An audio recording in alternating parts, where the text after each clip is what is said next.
thank you all for being here. I'm Congresswoman Kathy Castor. We're coming together today to urge Governor Scott to veto an education bill that was passed by the Florida legislature just a couple weeks ago because of the damage it would do to students here in Hillsborough County and all across the state of Florida.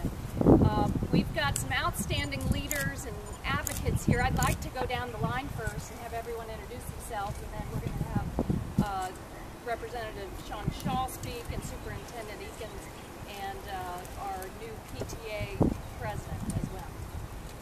Hi, Van Ayers, Deputy Superintendent of Brooke County. Daniel Erickson, an alumnus of Thomas Jefferson High School, and here representing the Student Alliance for Public Schools. Deputy Superintendent. Sean Shaw, State Representative, District 61. Sally Harris, School Board Member, District 2. Cindy Stewart, School Board Member, District 3. Susan Valdez, School Board Member, District 1. Mindy Taylor, Parent Advocate, Alliance for Public Schools. Melissa Offer, Hillsborough County PTA President. Well, thank you all very much for being here. You can see that we are galvanized in opposition to the latest attempts by the Florida legislature to undermine our public school students. And in essence, what this harmful education bill does is it continues to divert our tax dollars from our public schools. On the one hand, many of those dollars going to for-profit corporations that operate as charter schools, but also they've taken a hard right turn and a very drastic change to one of the premier federal laws that also is blended with civil rights. For about 50 years, the Elementary and Secondary Education Act has said for students that need a little extra help, that come from areas of poverty, we are going to send a little extra help.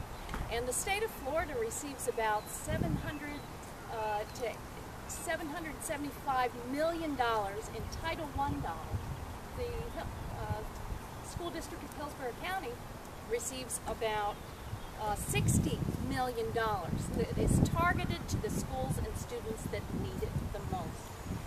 Under the bill passed by the Republican-led Florida legislature, that would begin to disintegrate those dollars and spread them out in a fashion that would not be as effective as lifting those students that need it. Don't just take it from me. I am here as the Congresswoman, but also as a parent who cares a great deal about the future of this community and the future of all of our students. I want you to hear from the folks who can tell the tale, our other parents. But first, I'd like to call on Representative Sean Shaw, who, Sean, thank you for your service to this school district and this community. Maybe you can give us a little outline about what happened, the more damaging things. Sure. Thank you, Congresswoman. And you said this was an education bill. Really, this is the mother of all education bills. And I wish I could give you more of an outline, but that's part of the issue with this bill in general, was the process by which we got here. This was a 298-page bill that was sprung on the legislature at the last minute for us to vote on near the end, and it was chock full of policies that were not vetted by both chambers. I know I'm just a freshman in the House, but the way I thought it worked is that a bill or idea worked itself through the committee process, then it got to the floor, and that happened in both chambers. This bill is policy things that were not vetted by both chambers. So let me give an example of, for example, House Bill 1331, dealing with schools of excellence, was never heard on the Senate floor. House Bill 1111 was never heard on the Senate floor. House Bill 7101, never heard on the Senate floor. House Bill 5103 was heard in 2 House committees, never made it to the House floor. And so for those of us who are not on education committees like myself, I don't see an education bill until it gets to the floor. So I didn't see a lot of this stuff until that 298-page document was placed on my desk. And what are we supposed to do with that near the end? So not only is it full of bad policy, the procedure by which it was done was way out of whack. And I want to hit on something that the Congressman was talking about. That's the Schools of Hope so-called program. And this program may sound good in a vacuum. Yes, we should target our low-income areas and give money. But what it does is it siphons money from the public school that's in that area. So if we're going to pay or incentivize a charter school to operate down the street from a quote failing school unquote, what happens to the failing school that we've given no funds to get better? We've done nothing to improve the conditions for that school to get better, yet we have incentivized a charter school that's going to be run by a for-profit corporation. Don't let anybody tell you anything different. You will hear, especially up in Tallahassee, well, there's no such thing as a for-profit charter school. That may be true, but all these schools are run by for-profit entities. So don't believe that for a minute. That is a distinction that is false in practice. So you incentivize these schools run by for-profit organizations to operate down the street from a public school, and you've done nothing to help that public school get better. What happens the next year? 2 years, 5 years, 10 years? You've done nothing to help the school. All you've done is give money to the charter school who may leave the next year. And you've got to give another $200 million down the road to keep them there. So it is really a disservice. It's a bunch of talking points that don't have really any backing. I voted against it, so I just want to make sure we know that. I voted against the whole package because I think this eviscerates our public schools. And while I believe that parents ought to have the choice to do stuff, it's when we involve tax dollars. It's when we put charter schools on even playing fields with public schools in terms of dollars to, build their facilities or repair their facilities. That's just not right. That's not how our system is set up. And the last thing that I want to talk about that's contained in this is something that the legislature loves to do, is to not listen to the will of the voters when they vote on amendments. So this bill would eviscerate the class size amendment requirement that we voted on as citizens of this state, and it would change how you would operate. So no longer would you have to actually abide by the amendment. You would now average the class size throughout the school, which of course would allow people to get around the intent of the class size amendment, was to make sure that classes weren't too big. So it's chock full of bad stuff. I know you're going to hear more about it, but I wanted to concentrate on the process by how we got to such a bad bill. Thank you. Thank you, Representative Shaw. In addition to parents and teachers and school board members across the state calling for Governor Scott to please veto this bill, all of the school superintendents in the Tampa Bay area have been united in opposition to it, including one of the premier superintendents of schools anywhere in America, our very own Jaffe. Thank you very much, Pastor. Thank you, Representative Shaw, for your comments.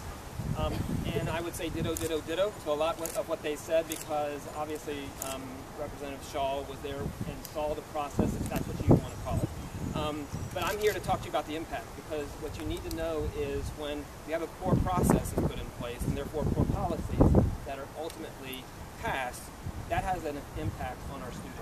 So let me talk to you about the real impact that this could have on our students in Hillsborough County. You heard about the issue around putting dollars aside for the Schools of Hope. Well, that's $140 million. In Hillsborough County, had those dollars been rolled in to the base student allocation, that would have provided $10 million more to Hillsborough County to support students all across this district. And unfortunately, $140 million set aside, you can't open a charter school in 3 months. That won't even open in 12, 15, 16 months. And we don't even have an operator that says they even want to come here to Hillsborough County. So those are basically dollars being held hostage right now. That could be next year impacting students in our school district, and they will not be. So that's poor policy. That's just not going to work for our students, not going to work for any community across the state of Florida. I want to touch a little bit more on the impact that Congresswoman Castor had talked about with the Title I law. Because there's a reason we have a Title I law at the federal level, because we know that states across the nation, many of them, like Florida, don't weigh in poverty, and poverty is an impact. And obviously, every student has potential. Sometimes circumstances can create challenges for our families, especially in areas where there's high concentrations of poverty. That's what the federal law is to do, come in and fill that gap, and to help us level the playing field, as Representative Shaw said, for our students in our schools here in Hillsborough County. Well, the way that the state has now taken a federal law and re-regulated it, basically, at the state level, it's going to siphon millions and millions of dollars away from our schools that have the highest concentrations of poverty. It might sound really nice when you hear we're going to allow the money to go to more schools. But if you are in our schools in Hillsborough County and you see a school that has a poverty rate of 99% poverty, it's very different than a school that is 75% poverty. The challenges are greater. The impact of those dollars then need to be greater. So even though it might sound good to spread dollars more, what it does is it dilutes the effectiveness of those dollars. So in Hillsborough County next year alone, if 7069 is not vetoed,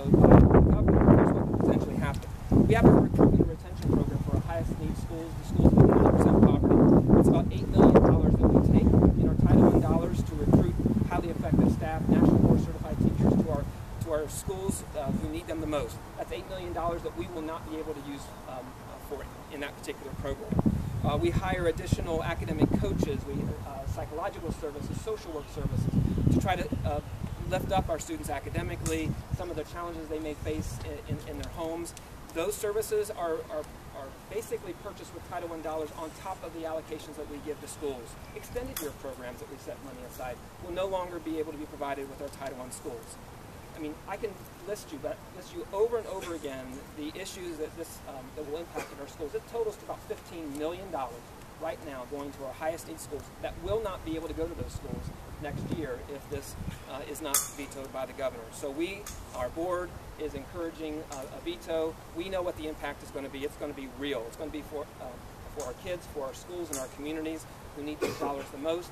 And obviously, because of the very flawed process that you heard Representative Shaw talk about, we know that there's a lot of issues, a lot of policies that just aren't going to be good. There's a reason why usually you see a process like that happen.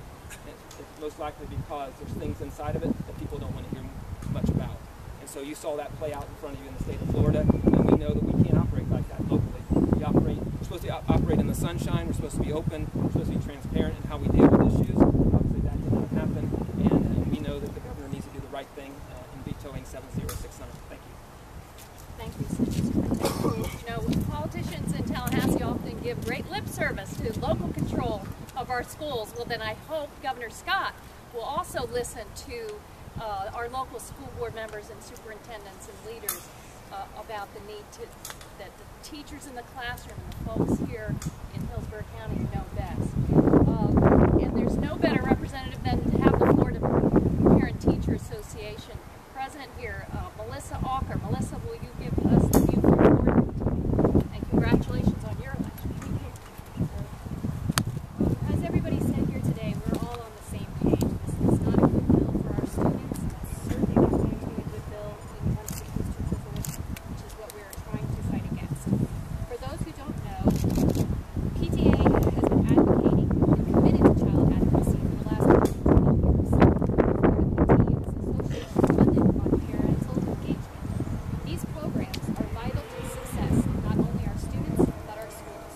House Bill 769 will put too many of our most vulnerable children behind. Many of our members have spoken and are asking for Governor Scott to veto House Bill 7069. Thank you, Melissa. Next, I'd like to call upon Mindy Taylor, parent advocate with the Alliance for Public Schools. Welcome. I'm a parent advocate. I have 2 children in Hillsborough County schools. I want to thank Congresswoman Castor, Representative Shaw, and Superintendent Akins for allowing us to join in this discussion today. Since our founding, the Alliance has had a legislative agenda based on priorities identified by members of the community we serve. Those priorities have continually included support for policies that increase parent engagement, more funding for public schools, especially those of the greatest need, and maintaining local control over district decision-making for our schools. The provisions in House Bill 769, the legislative conforming bill, violate each of these priorities. The Alliance partners with public county schools to engage thousands of parents in their children's education through programs like Parent University. Proven parent engagement programs like these give families valuable information they need to help their children succeed. House Bill 769 severely limits the school's district's ability to provide this type of parent engagement that benefits families across the county. Federal law encourages more parent engagement, not less.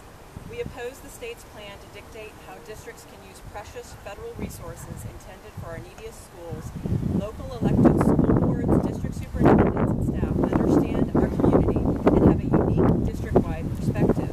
They must maintain the autonomy to allocate our most precious resources. Over the past few weeks, thousands of Alliance parents and community members have contacted Governor Scott demanding adequate funding and local control of our public schools. Today we continue to ask Governor Scott to please veto this bad bill and give our locally elected school board representatives and district leaders the autonomy to ensure that adequate resources go to proven effective programs in our neediest schools. Thank you. Thank you, Mindy. And finally, Daniel Erickson, the for public schools and a graduate of Title I school, Jefferson High School. Go Jefferson. Thank you, Congresswoman.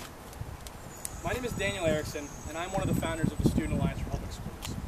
Student Alliance groups are in numerous high schools in Hillsborough County and help create student-led solutions to raising high school graduation rates. Our students help shape education policy at their schools and across the district. Many of the schools with Student Alliance programs are Title I schools, including Jefferson High School, my alma mater. Go Dragons. The Student Alliance was founded by students that grew up under No Child Left Behind. We experienced firsthand a high-stakes educational environment that narrowed the curriculum, valued testing over teaching, and graded schools based on a narrow scope of our academic performance.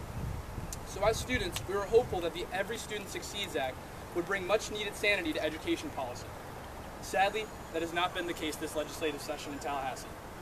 Lawmakers have tied a much-needed reform of testing and teacher evaluations to provisions that will give away more public school funding to charter schools and eliminate the ability of school districts to direct Title I funding to the neediest students. I not only attended a Title I school, but through my work with the Student Alliance, I have worked with students from several Title I schools across Hillsborough County. I can tell you that time and again, students have said that more resources should be given to their peers with the greatest need. The people with the best understanding of where that need is in Hillsborough County, the Hillsborough County School Board, Mr. Akins and his staff. The responsibility to manage school resources under Title I should remain under the control of school districts, so they can maintain the best decisions possible for the community as a whole. I am here today to join with Mr. Akins, Representative Shaw, Congresswoman Castor, and local education policy leaders to lend them my support. The Student Alliance members across Hillsborough County to leave local control of Title I intact. We have and will continue to request Governor Scott to veto House Bill 7069. Thank you very much for your time. Well, we're happy to answer any questions. I have a question for Representative Shaw.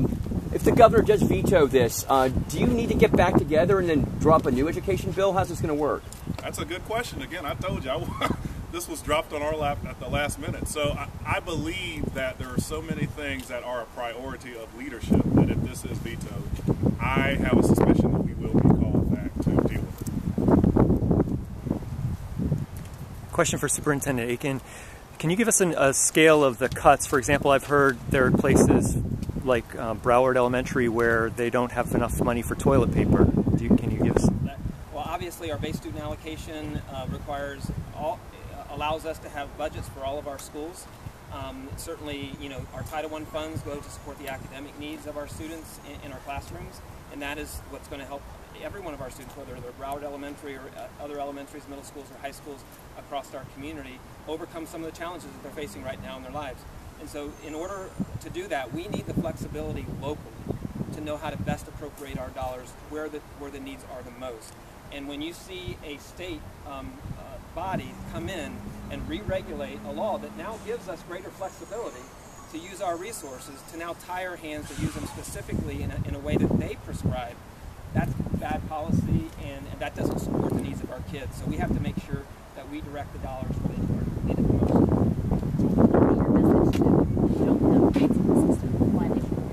Absolutely. Well, the Hillsborough County Public Schools, we are the economy engine of the future in Hillsborough County. Our students are the next workforce. Our goal here in Hillsborough County is to achieve a 90% graduation rate by 2020, and we're well on our way. Our board and myself, the staff have been at graduations already starting this week. So a better student graduation rates, better students prepared for life and their career means a greater economy here in Hillsborough County. So it's going to benefit everyone in this community for our students to be successful. And the way they're successful is for us to meet their needs. And the way we meet their needs is from having the right resources and the right dollars to support them. Superintendent, how would this affect teachers at Title I schools? So certainly some of the resources I mentioned earlier, like having academic coaches, we have job-embedded professional development for our teachers at our high-need schools, all schools across the district, but specifically our high-need schools. That's the very best professional development that any teacher can provide on the job, kind of support where the kids are, where their needs are greatest. There's many positions we have in our schools that might have to be scaled back now because we direct dollars to some of our schools who need it the most. The state of Florida has passed a differentiated accountability law that identifies particular schools in our school district that must get this extra support. Matter of fact, they even prescribe what those resources are. And so the fact that they prescribed what the resources are, and now we can't take our federal dollars to apply the dollars to support those resources makes no sense at all. Do you feel like this is a message from lawmakers that they have more trust or are getting more pressure maybe from charter schools to give them money than the public school system? Here's what I said at the press conference last week, is we do have some really good charter schools in Hillsborough County that are already open and operating. This law hurts them too. I mean, if you think about taking $140 million away to recruit 8 entities that aren't even in our state right now to come and set up shop down the street from some of our highest need schools. Like I said, that's $10 million that could have been rolled into the base student allocation for Hillsborough County Public Schools that would have eventually gone to the charter schools that are already operating and supporting students in Hillsborough County. And all of our charter schools that are open right now, they impact our graduation rate. So we want well-run, well-supported schools and students, no matter where they reside here in the district. But we have to remember, sometimes just to make that assumption that one entity is better than the other is absolutely not true. I ask every single one of our representatives across the state, go to your high school graduations, go into your schools, go into your public schools, and see what's happening every single day. You'll see the amazing things. And I guarantee when you come back out, you'll create different policies. Congresswoman Castro, what's next? I mean, the Secretary is soon to be pro-charter, so what can you do? Well, it's very interesting on the Title I issue. I do not believe that the federal law even allows the state of Florida to divert their Title I dollars and spread them out. So I think they're very shaky around. But in the end, we need this entire community. We need parents, business owners,